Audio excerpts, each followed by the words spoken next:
Welcome all to week 3. Today we are going to be discussing body image. That is going to be the theme for this week for the mindfulness mindset shift, or if you want to go by the definition that she provided in the weeks and you've been following along, the miracle mindset shift that we have been working on. So welcome to week 3 once again. Our bodies are a vehicle for spiritual growth and healing. Oh, it is that statement right there is so true in more ways than one. Today, I'm also going to be reviewing the Pancamaya Kosha model.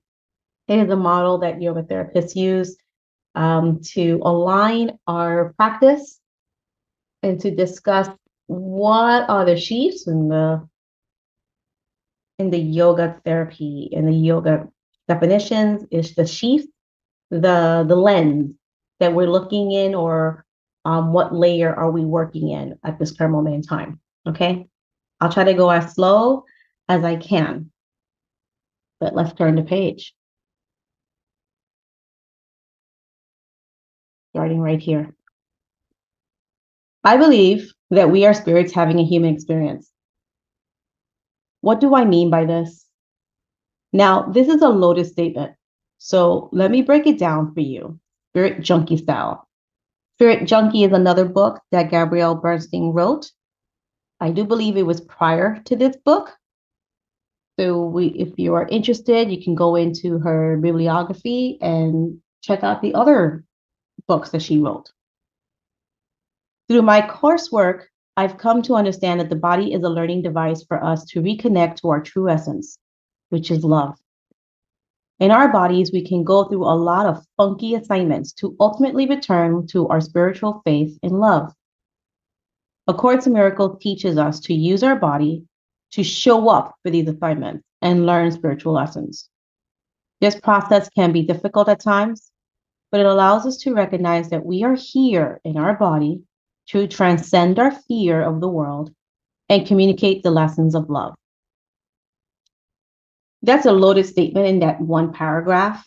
Throughout my journey of learning, experiencing yoga since 2012, well, I've been teaching it since 2012, but embracing it since for years now, for several years, I've been embracing yoga. I was introduced to yoga first as a stress reliever and as a physical embodiment to help recover from certain injuries. So we were working with 2 layers there, the emotions and the body. I really didn't understand a lot about the breath work and how that can affect and influence the two, the physical and the mental, and how it can take me to a deeper level of understanding myself and learning how to love my body for what it is. But as I said, when I began this journey, even with my spiritual background in curanderismo from my distant family side, I've learned that what she says about we are spiritual beings having a human experience, we are so much more than just our physical bodies.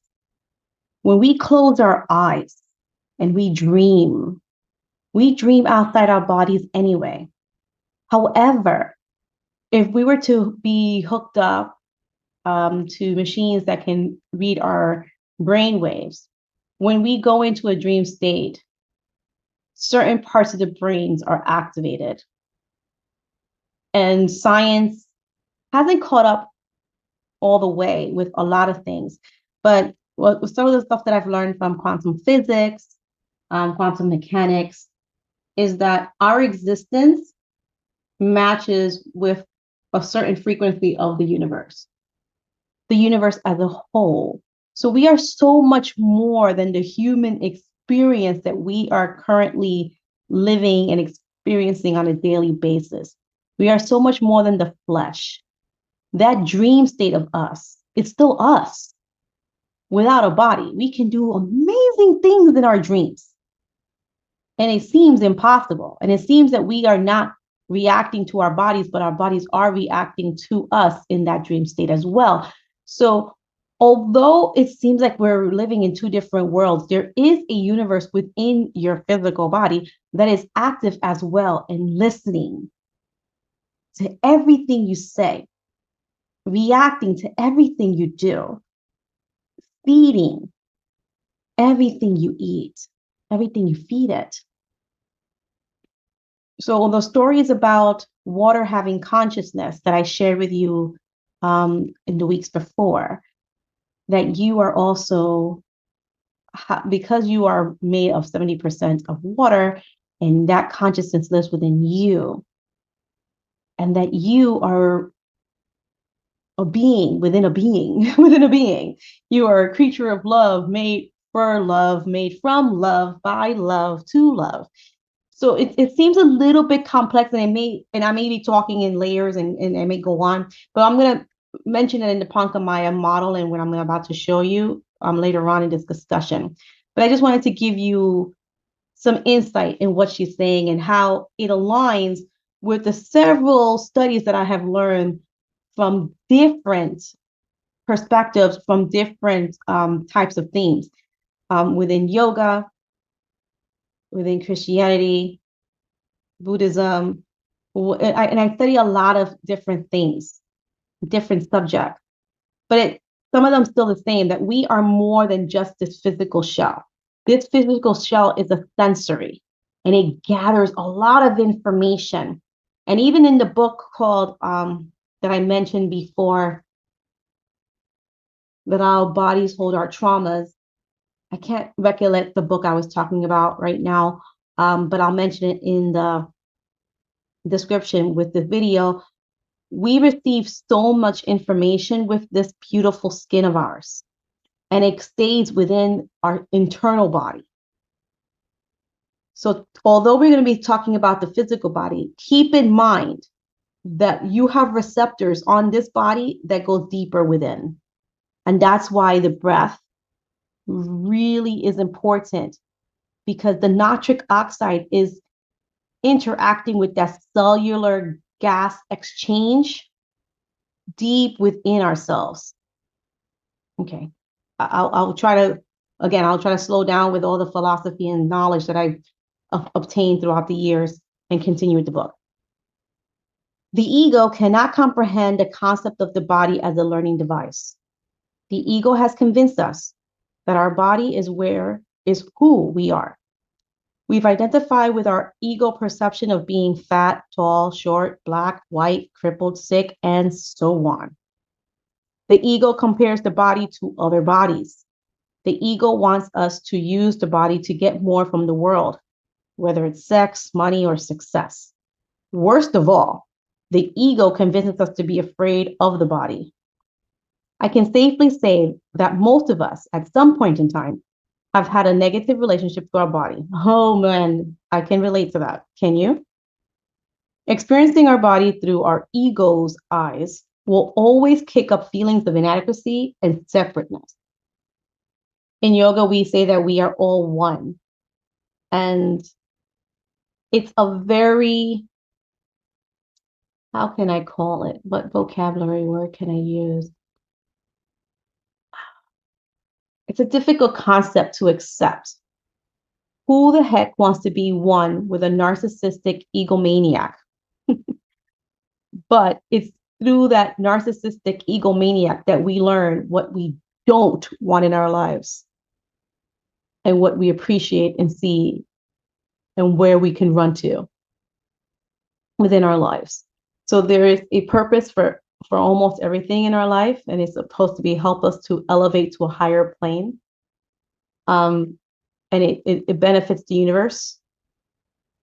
So that, again, that's a distant concept. That's a huge concept to think about when we're trying to go small. But sometimes we can be so harsh on this beautiful body of ours that we can think that no one else shares our experience, and that keeps us apart. When we succumb to the thoughts of our ego, we experience low-level thoughts, which negatively affect our body's energy field. If we're constantly attacking ourselves with nasty thoughts, the energy behind those thoughts seeps into our body. And that low level energy is powerful, whether we realize it or not. In its worst form, this negative energy can manifest as illness, which in turn reinforces fear. When we carry around resentments, self-hatred, and judgment, we attack our bodies with low-level thoughts and energy. The fear we carry is like a virus in our minds, and eventually that virus can take over our bodies. And as we begin to understand how our energy affects our bodies, we will come to see how spiritual healing will greatly support physical healing. From the Course's perspective, each time we perceive our body with judgment or attack by comparing it to other bodies, we are separating ourselves from our truthful state, love. And each time we separate from love, we feel, to put it bluntly, like crap.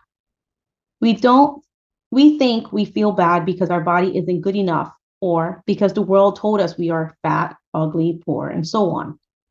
But the real reason we feel so terrible is because we are separated from love. This disassociation from love makes us feel an unconscious guilt.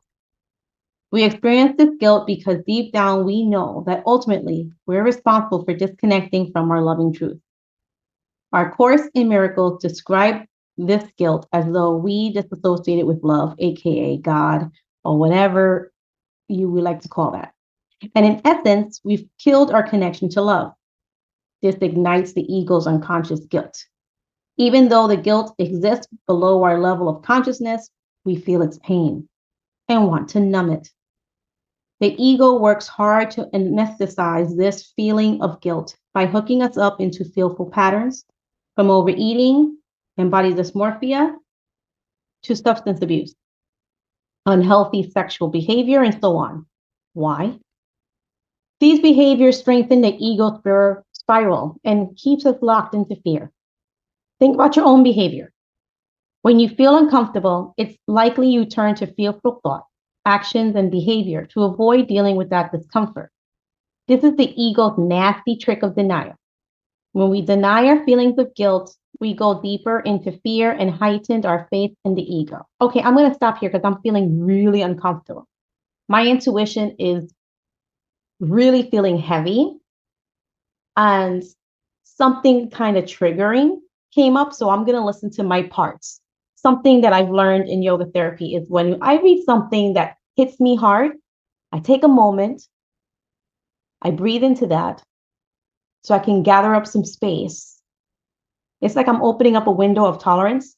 My window of tolerance was kind of small to hear that. And I'm trying to give it some space so I can digest the intensity of that.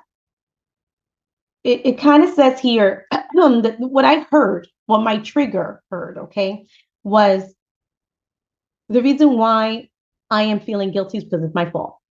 I misinterpreted it. My ego is reading into this, and I'm putting myself into as a prisoner.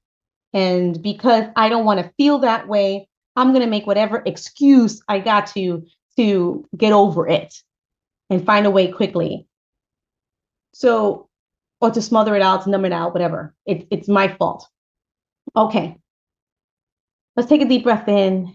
Ooh, boy. And exhale out. Again, we're thinking about it in a spiritual sense when you say it's your fault. It's as if you're in this, what she's trying to say is we gave ourselves permission to let that other person's opinion, to let society's opinions and thoughts drag us down. Because no one can give anyone permission to hurt you except you give it permission to hurt you. And that is a concept that's, especially for me, I didn't give my SA person permission to SA me. You know what I mean? That's not Gucci. I didn't look for it. I didn't ask for it.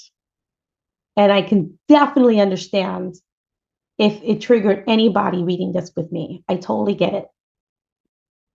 But again, it's a higher concept, is we allowed it to dig deep. That person saying, I'm fat, I allow that judgment, their opinion, to be so valuable that I'm holding on to that anchor. Even though they walked away and they're living their lives, they're not doing a damn thing into mine. But those words I allowed to vibrate into my heart, into my mind, into my systems, and kept it as true. I turned it into truth. And I don't have to.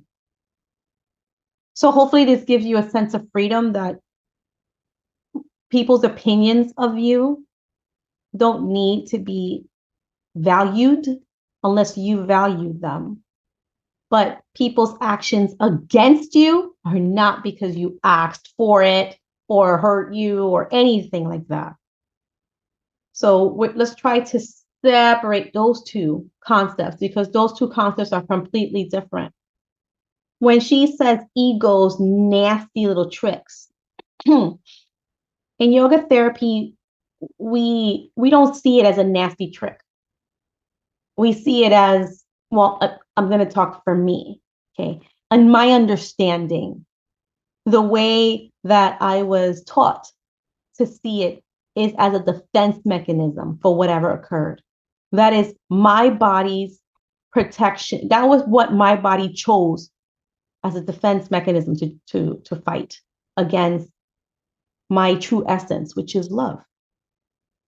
If someone hurts me and my body feels that attack, and they know, wait a minute, this is not me, this is not mine, it chooses a particular defense mechanism. It can be violence, it can be get the fuck out of here, go away. It can be, oh, I'm just gonna shut up and walk up and walk out.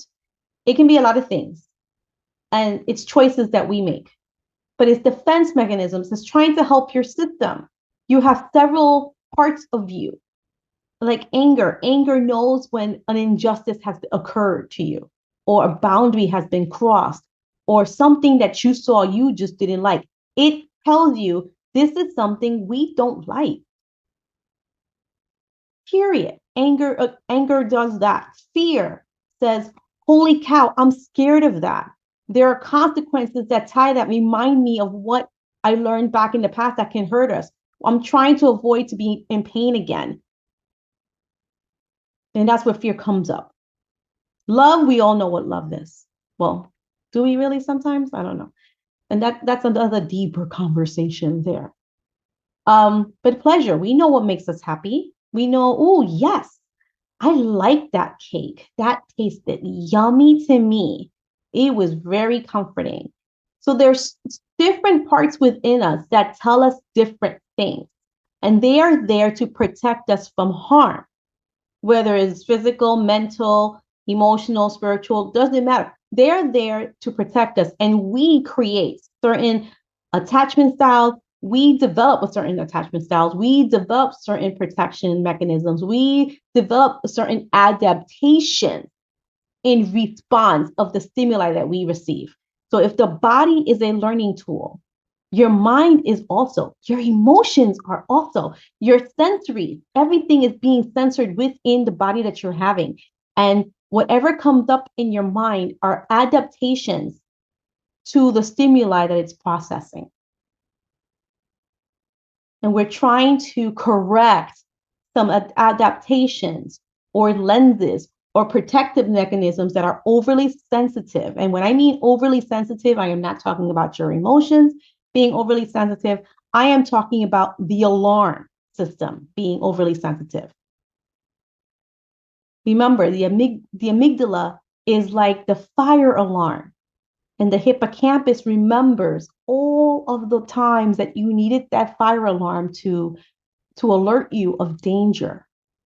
And if you have PTSD, like I was diagnosed years ago due to my SA experience, the amygdala grows bigger while the hippocampus shrinks, which means that now the amygdala's fire alarm, it sees everything as danger. So my fire alarm system was super sensitive. A breeze would make it go off. Have you been cooking and you cooked with a little bit of too much smokiness? It wasn't the house on fire. The kitchen wasn't on fire. Nothing was on fire. It was just extra smokiness. And then all of a sudden the fire alarm went, and now you have to push all that smoke away from the fire alarm so that way it can stop ringing. That is what I mean by that. And that's what's happening here. We are trying to create shifts within ourselves to recalibrate. Oh, I like that word. Thank you, intuition, for bringing that to me. Recalibrate our fire systems, our fire alarm, so that way it can alert us of true fires and not alert us of just false alarms plus fires. Hopefully that makes sense. If you guys need more guidance with this, because I can go on forever. If you guys need more guidance with this, please send me an email. Fear is a hungry, bottomless pit. For the ego to stay alive, fear must be fed. This is where our abuse of the body becomes unconscious and addictive. Whether we're abusing our body through our thoughts, actions, or beliefs, we're reinforcing fear one moment at a time to keep the ego satisfied and full. In this sense, please remember that ego is not like the psychology id and ego, okay? This is more about it's edging goodness out. It's edging God out. For the first 25 years of my life, I was caught up in this type of ego perception of my body. I used my body to gain status.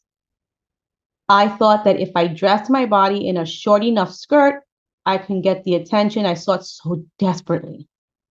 I spent years thinking my body was better than those a size bigger and hating my body for not being a size smaller. I abused it with drugs, food, alcohol, and stress. Worst of all, I abused my body with my thoughts. My ego ran the show. And as a result, I spent decades using the outside world to fortify my feelings of incompleteness. I love that. This sentence, I'm going to say it again. My ego ran the show.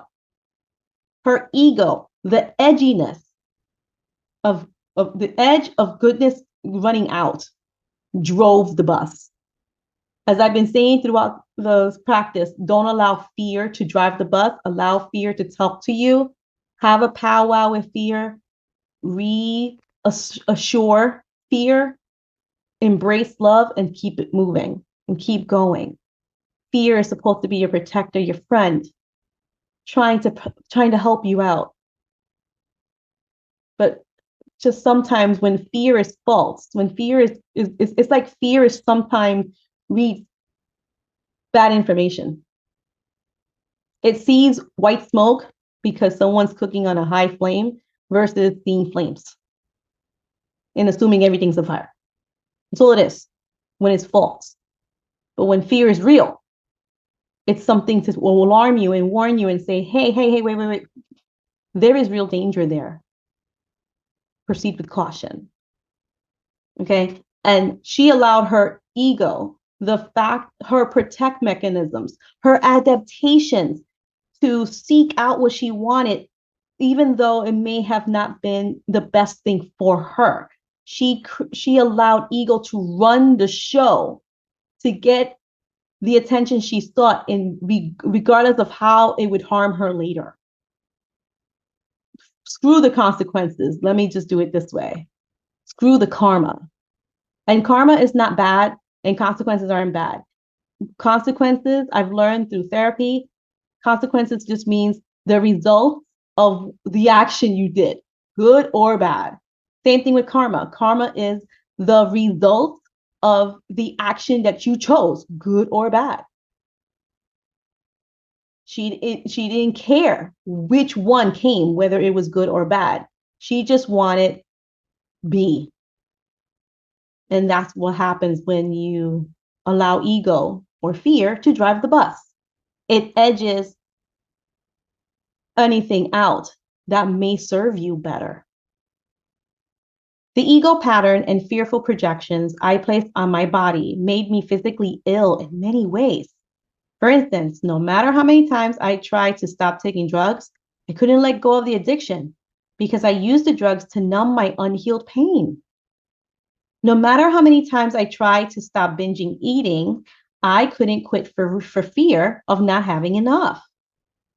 Each of these abusive patterns was the result of spiritual condition. I had separated from love and chose my ego's perception.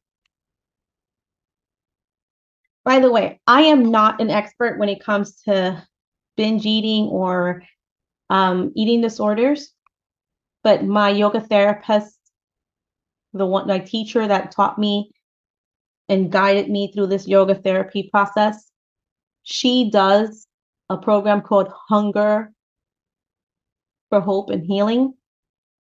And that is a Hunger for Hope and Healing. And she also wrote a book about it with the same topic, Hunger for Hope and Healing. I will put that also in the description. If you want to reach out to her and join her group to see if that can guide you and assist you, I will direct you to her. Okay, let's go back to the book. All my body's diseases was what many metaphysicians refer to as dis-ease. Okay, that's a better word than spirituality.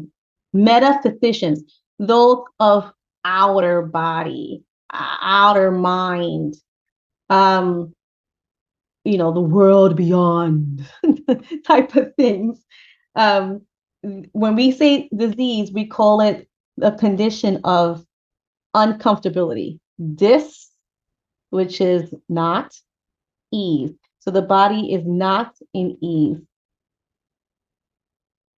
My fearful body image created dis-ease in my mind and therefore affected my physical condition. Not to mention the harshest consequence. I was stuck in the ego's body fear spiral of needing to constantly find an outward solution for an inward condition. Overeating, over drinking, and overly obsessing about my weight were among several of the ways this ego behavior manifested in my life. It was one of the adaptations she created to help her find control in the stimuli that she was reading. That's what an adaptation is. She created an adaptation for herself to be able to control the situation to her understanding, to her comfort level. By the time I hit rock bottom, at the age of 25, my body had hit bottom too. I was in my mid-20s and weighed 99 pounds. I had 6 ulcers and a severe drug addiction. And all this physical illness was the result of a spiritual condition. So in yoga therapy, they say the same thing. In metaphysicalness, it's the same thing. Spirituality, they say the same thing. The physical body is affected by what's going on or what's lacking within the body that's your inner you, your inner body, your truer sense, your true body. This is just the vessel that you're in. And it's reacting to all stimuli externally and internally. And all it sees is an interpretation of the two stimuli, what happened outside and how the inner body is interpreting it. Upon hitting bottom, I had no choice but to get sober and heal my fear-based perceptions. Through my spiritual practice, my body began to heal itself naturally. That's something I've learned metaphysically too. The divine has programmed us all, our true essence. Mind you, I'm speaking now metaphysically. Okay? I was taught that the divine provided us with healing powers all within. Our body is capable of healing itself if we feed it the right things, whether we feed it correctly, mentally, emotionally, physically. Physically, I'm talking about food and water and minerals and all that stuff. If we take care of our bodies, it will take care of us. That's the simple quote. If we take care of our bodies, it will take care of us. Yes, there are some complexities along the way. I totally get it. I'm trying to take divine, huge discussions and huge matters of quantum physics and quantum mechanics and all those huge discussions and bring it into a bite-sized chewable. And sometimes that's even more going over the head. I'll try to back it off again. Where was I? Okay, here it is. During my recovery, I learned to have a loving perspective of my body. Then, as I grew to become a full on spirit junkie, my body's real purpose became clear to me. I learned that my body and all its functions was the vehicle through which I would share an empowering message with the world. This realization gave me all the inspiration I needed to stay healthy and fit for the work I am here to do. As a speaker, writer, and rancor for love, I consciously see my body as a messenger for helping others awaken their spirits and start on their own spiritual path. Well, she said what her goal is. My goal is to help you develop a loving communication with your body, inner and out, and everything in between. I'll talk about the everything in between later. Today, armed with this new understanding of my body's purpose, I am extremely conscious of how I treat my body. Because I understand that my body is here to be a messenger for transformation, I'm highly aware of how my thoughts and actions affect my physical condition. This level of awareness and spiritual commitment enables me to maintain a life of sobriety. I eat clean, healthy food, and give my body the physical exercise it needs. Most important, I feed myself loving thoughts, reinforce my miracle mindset, one moment at a time. Living in this way provides me the energy, health, and glow that I need to shine from the inside out and be an authentic guide. The Course suggests that the body can serve one or two masters: the ego, edging goodness out of all things, or your ing, your inner guide, your inner speaker, your inner teacher. When we have an ego perception of the body, it serves an ongoing purpose to prove specialness and separation.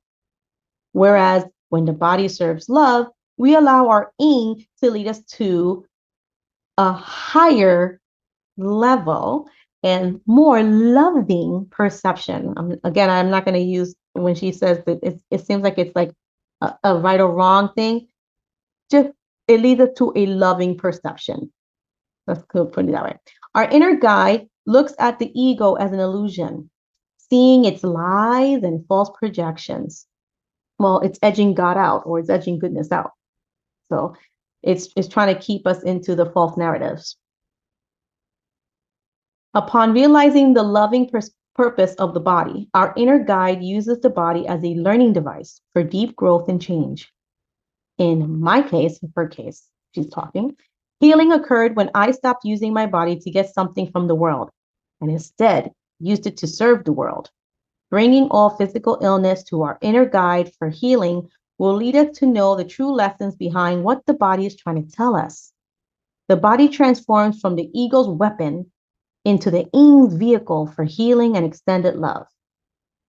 Well, that's great for her, but when I first read this, I was like, oh, how wonderful for her, but I don't know if this is going to happen to me. This is all about a bunch of woo-woo stuff you're talking about. And I'm at a level now that I can understand what she's saying. This can still be a subject that may be difficult for some individuals to swallow, and it's okay. And it's all right. Everybody is on a different path, on a different journey. So it is okay to not understand this concept right now. We're working slowly. And again, if you have any questions, don't hesitate to ask. The miracle. When you start to pay attention to how your thoughts affect your body, you become more conscious of what you think. Whether you're an overeater, a heavy drinker, or a drug abuser, or you have a different issue, you'll come to know a new freedom. When you change your mind about your body changes. If you think you are, you are. That's basically what's happening here. In fact, not only does your body change, but the purpose of the body shifts as well. Once you begin to see your body as love, you learn how to use it as a communication device for sharing that love. So she's trying to discuss and introduce body positivity as well as body neutrality. There are a difference. Body positivity is accepting your body as is, whatever it does. Body neutrality is accepting it for what it does for you, its duties. Like, oh, I am so grateful for my legs because they helped me walk today. I'm just speaking for me. You know what I mean? I am so grateful for my fingers because it helps me to turn the page. Does that make sense? Okay. Again, if you have any questions, just give me a call. Healing the body the miracle-minded way.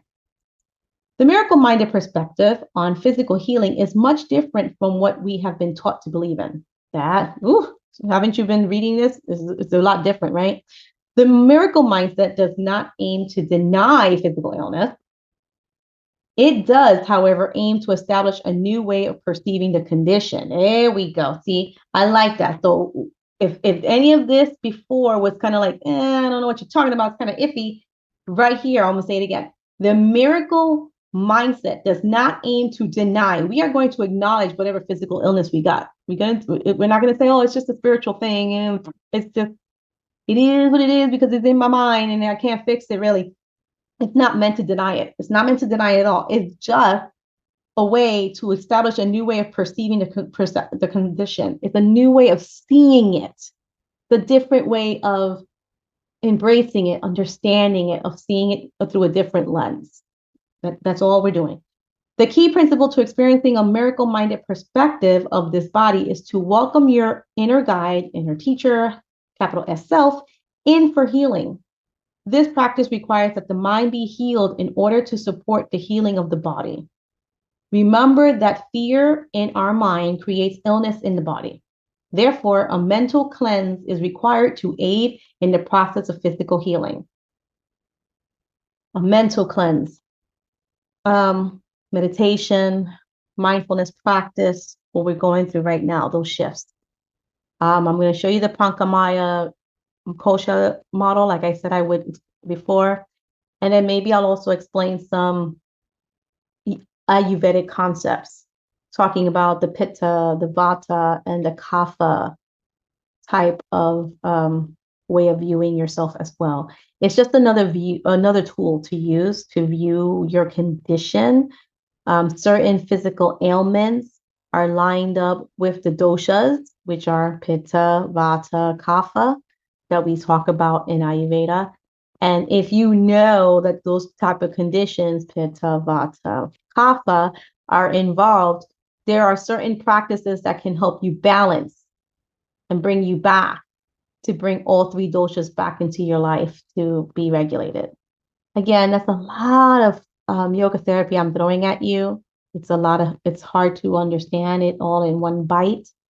So if you need to take a break, stop the video, go shake, go do some somatic exercises to shake, I'll show you some in a few minutes as well. When you apply the thought systems that your mind can aid in healing your body, you can experience many miracles. It's not that the physical condition just disappears, though it often does. It depends on the condition, but that you're guided to exactly who and what you need for healing to take place. When you welcome healing miracles, you'll see how spirit works through people to aid in your recovery. I've experienced miraculous physical healing as a result of turning over my life to my aim. For instance, I once had an experience where I caught a terrible flu while lecturing in Los Angeles. I was knocked out for several days. I had many meetings scheduled and I was hosting a huge lecture that weekend. Because I was in Los Angeles, I was struggling to find a doctor who would take on new patients. I was bedridden and sicker than I'd been in years. Rather than them come to the discomfort of the illness, I prayed for guidance. I asked for a miracle. In my prayers, I was willing to be guided to whatever it would take to get better. A few minutes after my prayer, I received a call from a friend. She suggested that I ask my doctor in New York for a referral. My uncreative ego mind hadn't thought of this when I was aggressively trying to get someone to help me in LA. I chose to follow my friend's suggestion and reached out to my doctor in New York by sending an SOS email to my doctor and dear friend, Dr. Frank Lipman. Frank responded in minutes, informing me that he had contacted a holistic doctor in Santa Monica who would see me that day based on his referral. Within the hour, I was in the office of a man named Dr. DeMello. This doctor took me with open arms and put me on intravenous vitamins. He shared my spiritual philosophies and holistic approach to health. But before putting the vitamin vial into the catheter, he asked me to pray into the vitamins. The entire experience with Dr. DeMello was incredibly guided. I felt an invisible presence by our side working through him and through the vitamins. I was 99% better the next morning. This is similar to what scientists call the placebo effect that can happen. If you believe it's medicine, if you believe it works, it will work. A lot of studies have occurred in that way, stating that some people just don't understand how spirituality, prayer, or thinking of the placebo effect can affect the body. So there are some scientific studies. If you wish to study about it, if you wish to read more about it, you can. But we're going to continue reading on, okay? This is an example of what happens when you let love enter into the healing process. It's not that you just say a prayer and the illness is gone immediately, though that can happen. But the real miracle is that you allow the universe to guide you to creative opportunities for healing. Maybe you're led to the right practitioner who will resonate with you and get to the root cause of your condition, or possibly you're intuitively guided to a book that helps you heal your mind and body. I believe that spirit works through doctors and healers of all kinds to help guide your healing process. I am 100% with her. Science is there to help us. So I believe in vaccines, I believe in medicines, I believe in doctors, I believe in surgeons, and the right one will come to me because I trust in the universe will provide what I need at that moment in time. So I share her holistic view, but I also honor everybody else's views as well. Research what resonates with you. Like she says over here. She says maybe you'll led to the right practitioner who will resonate with you. That is the true cost. That's our path right now, is to find things that resonates with your vibration, with you. And if your vibration is attracting people that you don't want in your life anymore, then we're going to change the vibration that you get to resonate. Does that make sense? Okay. Back to the book again. Where was I? Okay. When you think with your ego, you block the guidance towards the love healing. When you think with your love, you invite spirit to work through others to heal on your behalf. Take this healing approach into your exercise this week, and I will guide you to address the root cause of all illness and destructive body behavior. When you bring these issues to the surface for healing, you will feel a sense of relief in simply knowing that there is a way out of your fear-based pattern. Pay attention to the guidance and trust that the spirit is working on your behalf to heal your I don't like that word. I'm gonna think about it. Your ego-minded perception. There you go. And guide you toward all that you need to heal your body.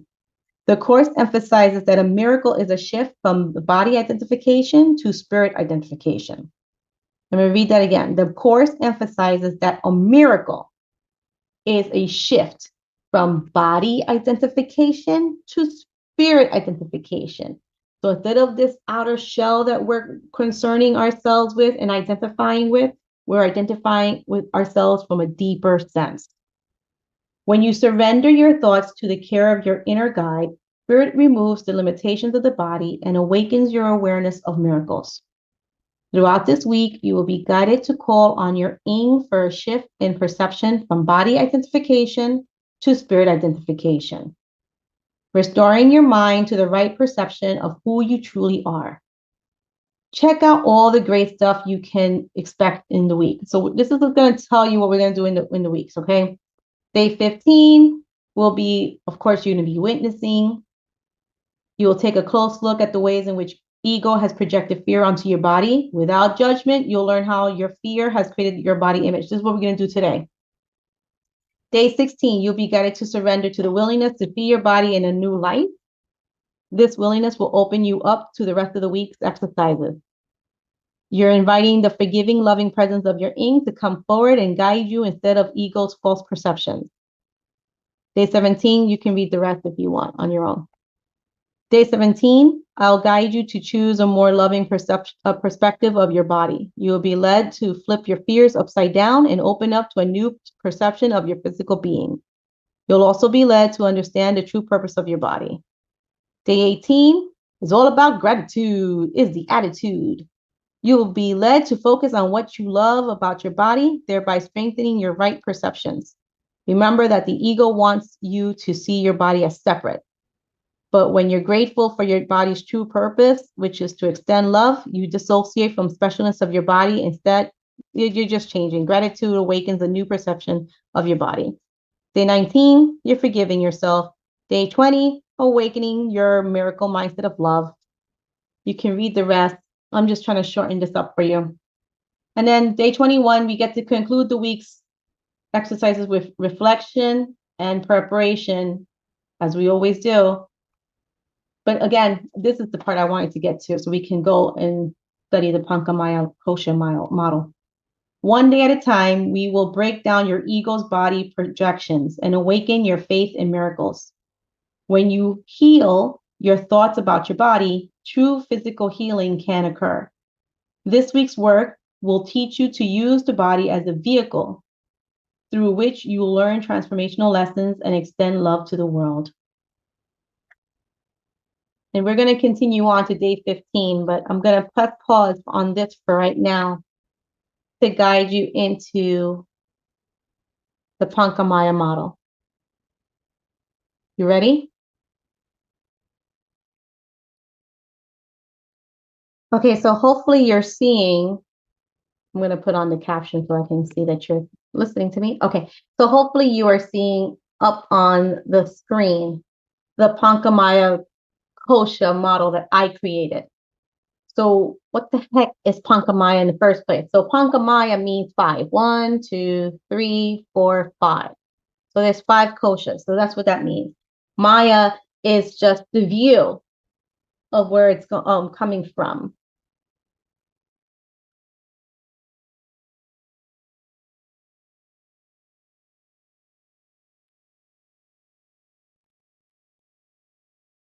Okay, sorry, I just had to go check my notes again. So Panka means 5. Maya means made of.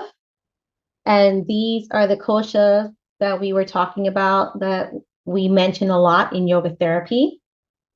This allows us to give us the makeup of what we are going through in this human experience. Okay, so the Annamaya Kosha, this kosha right here is the physical layer. So this is the most superficial layer that we have. This is the first target, the first influence by stimuli. So this is our skin, our hair, our nails, the muscles, the blood, the lungs. You get what I'm talking about, right? Anything that has to do with the physical material makeup of our lives, it's here. So when you eat food, water, it's all in this particular kosha right here. This layer right here, pranamaya, this is your breath. This is the essence of how you travel going deeper into the koshas. Okay, so prana means breath, maya, of course, means made of. Manomaya, mano means of the mind, maya means made of the mind. So in this layer right here, it's all about our mental capacities, mental abilities, mentality, psychology, our emotions. Vinjanana, oh, excuse me, always pronouncing this, my tongue twirls and whirls. So Vijnanamaya Kosha. There we go. Vijnanamaya Kosha. This is about your inner wisdom, your inner guide, your higher your intuition lives here. Your gut feeling, the things that say, I don't know, I don't think that's quite right, type of stuff lives here. And your Anandamaya Kosha, your higher capital S self, your true essence. What in the book of May Cause Miracles and A Course in Miracles that she mentions, that Gabrielle Bernstein, the book that we're trying to guide in, discusses, says that this part of us is true essence. This is love. This is our love. And when we focus on the Anayamaya Kosha and the Manomaya Kosha, so remember, this part right here is the physicality. This part right here is the mental capacity. So when we focus on these two, right, the circles can get bigger than the other ones, and it covers up the Anandamaya Kosha. So even if the Anandamaya Kosha, your true essence, is telling you, be calm, be still, we got this, I see better things happening. If these two are bigger and covering up the sounds that this kosha is saying, you won't be able to hear it. You won't be able to get connected. And sometimes our mental faculties, like our distractions, our emotions, can get so big that it affects the Anandamaya Kosha, and it affects your Pranamaya Kosha. It will affect your breath as well. So with the practices that we've been practicing on, even though we are trying to practice in this realm, with the first 2 weeks of trying to change the shuttle shift, you may be experiencing some changes here, here, here, and particularly here. But the reason why I've been emphasizing your breath a lot, do you see that your breath here, it affects your mind, which allows you to listen to your inner wisdom, to connect to your love. So we're going deeper and deeper and deeper into ourselves. Okay. This week, we're going to be focusing on the Annamaya Kosha, which is your physical body. Well, of course, again, with emphasis of the breath to affect the mind, so that way we can listen to your inner wisdom and connect to our true essence. So it's not that this is a bigger kosha. I mean, it looks bigger, but it's not that it's bigger and more important than this one here. Is that this is the most superficial. This is the easiest one we can see. This is first line of stimuli, second line of stimuli, third line of stimuli, deeper, subtle stimuli, even subtle. Does that make sense at all? I'm hoping it makes a little bit of sense. I know we're going deeper and deeper and deeper into everything. I'm going to pause the camera again and pull up the 3 doshas so we can understand that. Okay? So give me one moment, please, as I pause. Okay, so I'm back and I am showing you, I hope you see the screen. I'm showing you from the website talking about, sorry, the chat box is popping up. It is from I'm sorry, Kirillai Ayurveda. I will share the website with you. But here we are, we're going to discuss about Vata. So Vata is one of the doshas.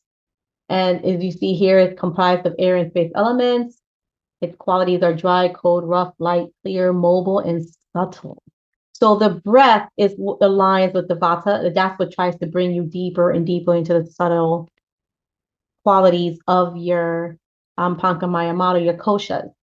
And according to the Ayurvedic style, your doshas are affected by many things in your life, your eating habits, your sleep habits, your what you do at work, your environment, your genetics, everything can disrupt the systems and disrupt your peace as well, your inner body.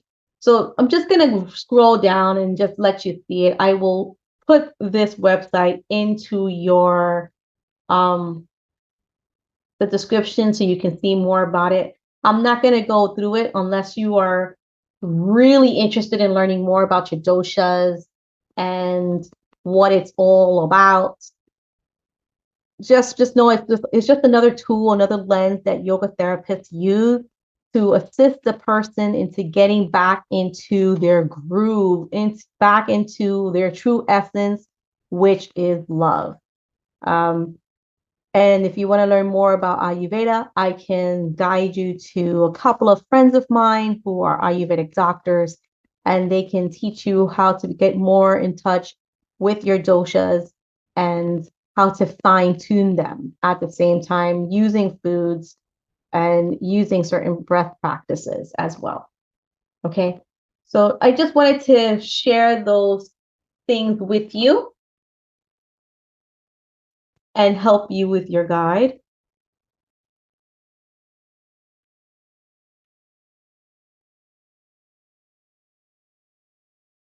Well, hello, one and all. So that was a lot of information, right? And today and this week we're going to talk about our bodies, and we still haven't even done day 15. So I thank you for coming to class and just allowing me to read all of this stuff to you. I know it's a lot. It's a lot of very heavy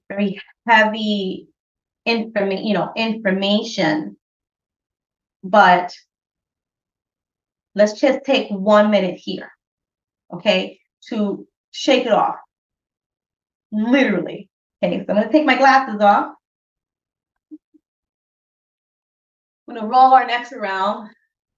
We're going to add some somatic movement into our bodies because, wow, that was a lot, right? That was a hell of a lot.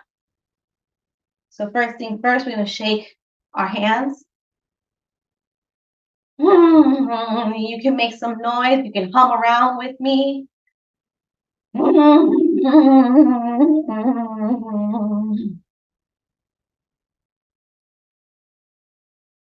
I'll let the music on so we can take out some statics. You're gonna shake some more of your body.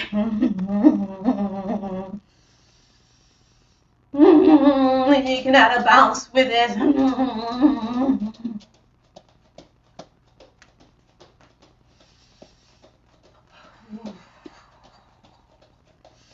Then you can move side to side. Oh. Excuse the limitations of my space. I gotta do but so much, right? Make use of what I have. Okay, breathe in through the nose, breathe in through the nose. If you need to breathe out through the mouth, like a straw.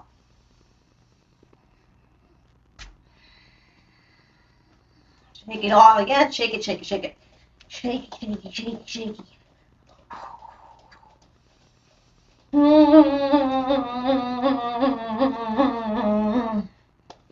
And take a deep breath in. Exhale. It doesn't have to be perfect, okay? And take a deep breath in.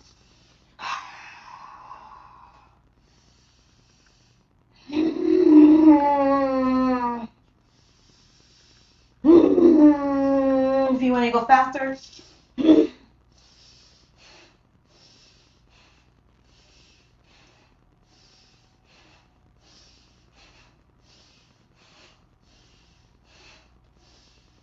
And then slowly roll up.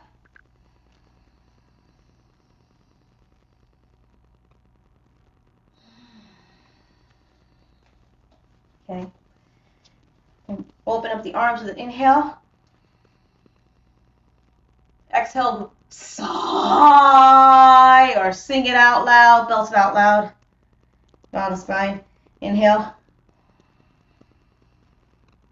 Ah.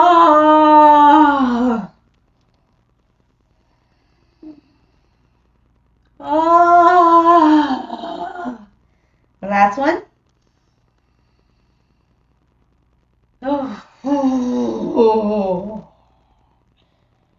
it all about. Come back up nice and slow. Whew. How you feel? How you feel now? I know my hair is all hot mess. But I feel a little bit better. It's like I just digested all that huge information. It was a lot. Okay. So go get some water. Take another deep breath. And get ready for day 15. See you soon.